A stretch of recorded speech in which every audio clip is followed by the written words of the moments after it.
So we have quite a bit of news going on with Dune Awakening right now. This week's been a busy week for Funcom. They released on Monday, the 7th of July, a patch that is going to work on a couple areas. And what happened was that it ended up being an off-cycle patch right before the Coriolis storm, and then it ended up messing up a bunch of players' bases, either glitching out the bases or enabling them to be PvP'd when they shouldn't have been. So, as you see here, we're incredibly sorry that this happened, and we want to acknowledge that this should have been handled better. We've changed our internal process as a result of this and will be better in the future. Moving forward, as we approach the end of the launch phase, we wanted to take this moment to discuss some of the other issues that are happening. Our primary focus, which continues over the next weeks and months, will be to remove all identified exploits as well. And this will be third-party cheating, client hacks, or in-game exploits of game mechanics. So very interesting stuff going on here with this. In addition, we have fixed the following exploits thus far: account permission spoofing, building dismantle item duplication, increased damage, insta-kill attacks, vehicle inventory, VBT item duplication, vehicle ownership takeover, and projectile weapon rapid fire and durability repair. A lot of things were going on this last week, which were causing issues with the game. And on top of that, item and vehicle loss. So we apologize to people who have lost vehicles or other resources due to the various bugs in the game. These events can be rather thorny to untangle, be it because there is a legitimate item loss due to game mechanics, which makes it difficult to identify these losses due to bugs. And the development team has also been working to address the root causes of the items lost in game.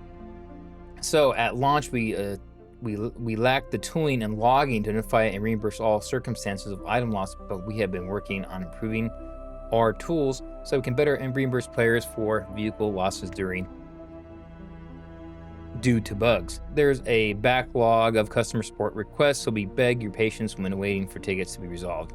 Our aim is to resolve support tickets as quickly as possible, including tickets that we have closed near launch. So they're going to go back and look at tickets they might have closed early because they couldn't basically find any logs on them or whatnot.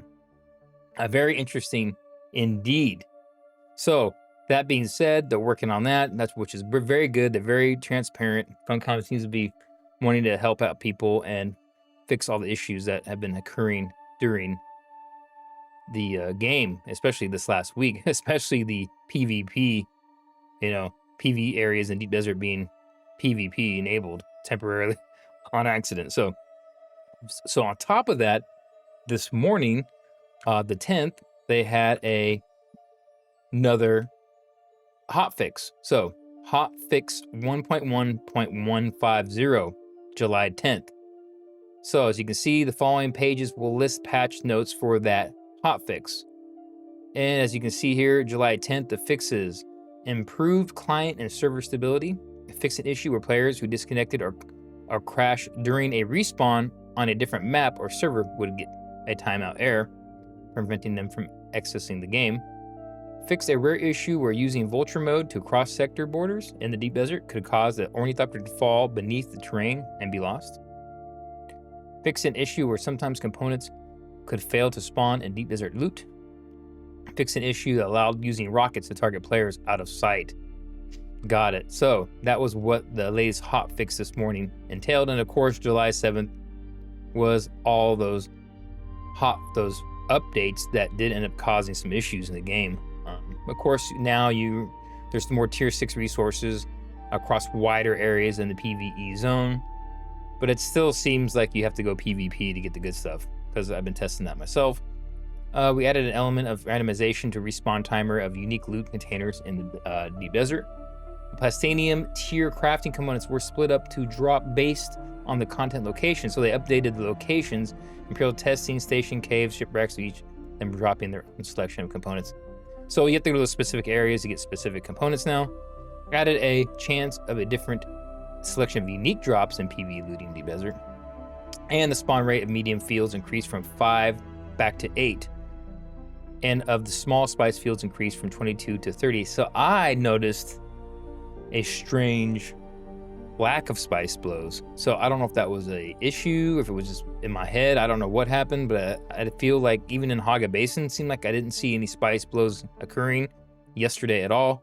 So I don't know if that's something this is fixed now. I don't know. But yeah, it was weird. Maybe it's just me. I don't know. But let me know in the comments if you guys noticed lack of spice yesterday occurring. I don't know. It's very strange. And the change lands round tasks to allow for kill and delivery contributions to have happen after the task has been completed, but awarded only personal contributions. Which faction won and how many guild votes were awarded? Yeah, so I'm be honest, I have not been messing with the lands rat stuff that much. I just don't find it very interesting, and I just don't have time to do it. So I haven't really got into that yet. Yeah, so they covered a lot of these things. Let me know what you guys think. Do you feel that they're being pretty, at proactive with fixing these issues and trying to give people back their hard-earned vehicles if they were lost due to the bug fixes and all that? So I don't know. I think they are doing pretty well to me personally, Funcom. So that's just me. I'm not a hardcore freaking following these game companies and development stuff all the time. I just kind of I'm a normie guy who gets on here when I can. So from what I've seen from my perspective, it seems like a pretty good updates we get from these guys at Funcom personally. And they're very transparent. So if you reach out to them, usually they're pretty responsive. So I personally don't have any issues. And I honestly was not, one of the victims of the mass loss of items. Except I did have an ornithopter get stuck in a wall, which I was able to get back with the vehicle backup tool. So I was able to save my vehicle in that patch. So yeah, so let me know what you guys think in the comments below, and if it has affected you. If it hasn't, do you think that's pretty good? They're rolling out these hot fixes pretty quickly, almost every day it seems like.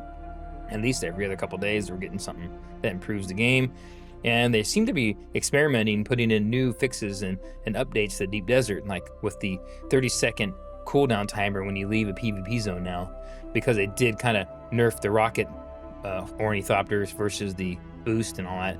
So I think a lot of people were angry about that for PvP side, but then they changed the timer, so now you can't really get away as easy. And I think PvP is starting to pick back up because of that, from what people are telling me. Yeah, so we'll see. Maybe people were getting bold and venturing out more, and then they did the change, and people were using that to their advantage. Who knows? But yeah, very interesting stuff out there. I'll be prepared for more updates like this. I'm trying to get these knocked out sooner than later as they come out. And tune in tonight, because I will be live streaming, and you can get those Twitch drops, the new Twitch drops, which I posted on my YouTube and in the Discord. So until then, I will see you guys next time.